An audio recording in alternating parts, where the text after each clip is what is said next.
as you can see, she's now doing a few things on her own.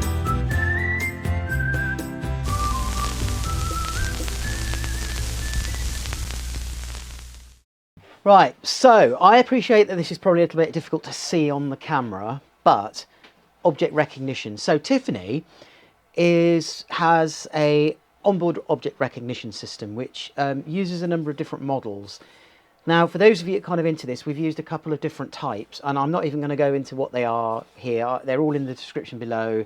But we've got OpenCV, we've got Tensor Flow, all sorts of different models I've been playing around with. Now, what you can see here is the kind of code running and the output from the cameras. And the frame rate is a bit low at the moment because I'm playing with more accuracy over frame rate. It's a bit of a compromise. She's also in autonomous mode at the moment, so her head is tracking around all over the place because, in effect, what she's doing is reacting to different things. Now, as you can see here, she obviously sees through her cameras. The link here is complete. It's a wireless link to this monitor. And you can see here that we've got boxes drawn around things, and what Tiffany's doing is identifying to a fairly high accuracy level what the objects are. However, she still thinks this work toolbox over here is an oven for some reason. I don't know why, but whatever. Now, when it comes to human beings, she doesn't like human beings, so every time she sees a human being, she wants to terminate it. And that's why it says terminate every time she sees a human being. But I've been playing around with all these systems. So as you saw at the opening of this video, we've now got to the point where, apart from driving her, which I'm not doing at the moment, but everything else can be autonomous. So she can react to different stimuli now. So stimuli, whatever the word is. So she's programmed to react in a certain percentage that she sees a human to raise her guns.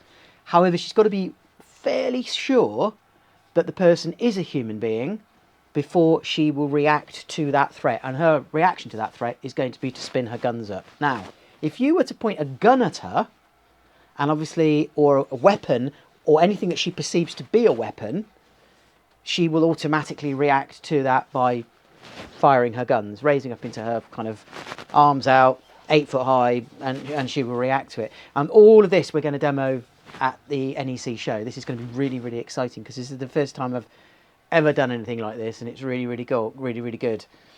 And surprisingly, it's really stable. I've had some quite bad experiences in the past with using Raspberry Pis as control sources for projects, but this little one, this is a Raspberry Pi 4, and it is pretty amazing. It's got loads of computing power. You can overclock it without blowing it up, and granted, you know, the frame rate is a bit low there, but it's the speed at which she's currently reacting to the stimulus. So I can slow this down, and so we could actually see what's going on. But at the moment she's reacting to it, as you saw in the opening part of the video. It's really exciting. It's really, really, really, really good. Right, so you can see a little bit clearer now. I've turned off the motor control to Tiffany's head.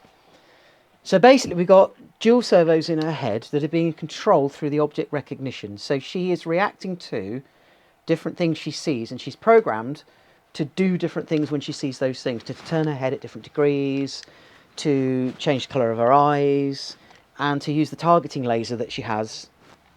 They're all triggered by these different events that are programmed in.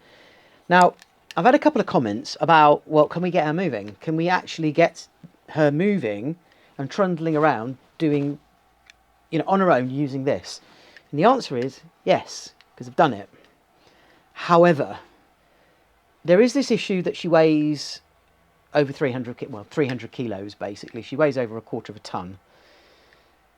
Now, there are loads of fail-safes you can program in. That's not so much the issue.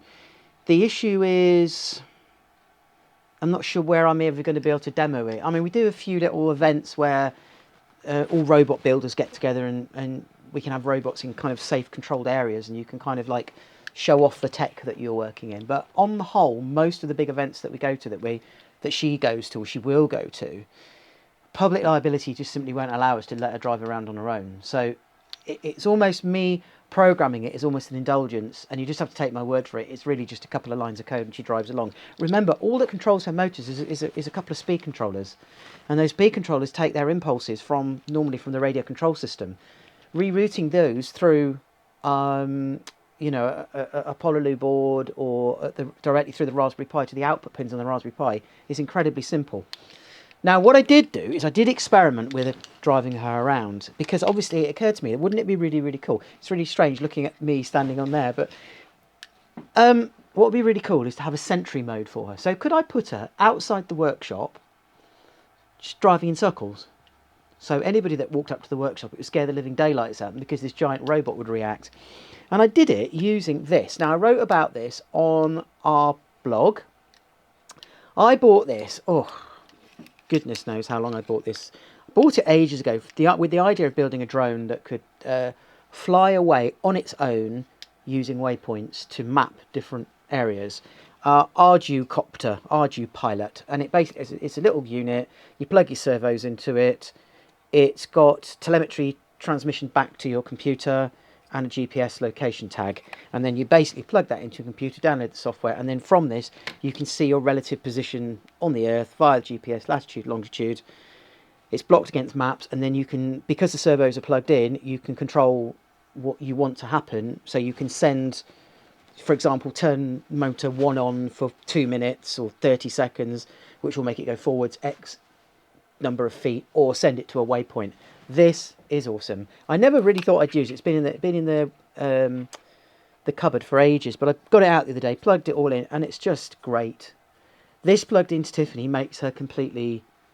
You just program waypoints in, or tell her to basically go round and round and round in circles or a square path until she recognises, for example, a human being, at which point the code will tell her to raise her guns, and if there's a 90% probability that this is a human being, spin her guns, and if she gets to a 94% probability that it's a human being, fire her guns.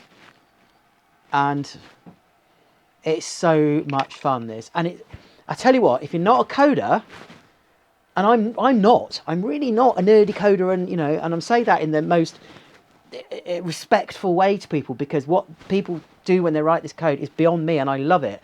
But it's really, really not difficult to do. And this thing was just amazing. What I will do is, when the weather clears up a little bit, because all it's been doing here is raining, I will get her out. Her telemetry's... Oh, no, I've got to wake her up again. Basically, I'll get her back outside. I will get this system up and running so you can see how a 300-kilo robot can track and do its own thing, which is kind of crazy, really.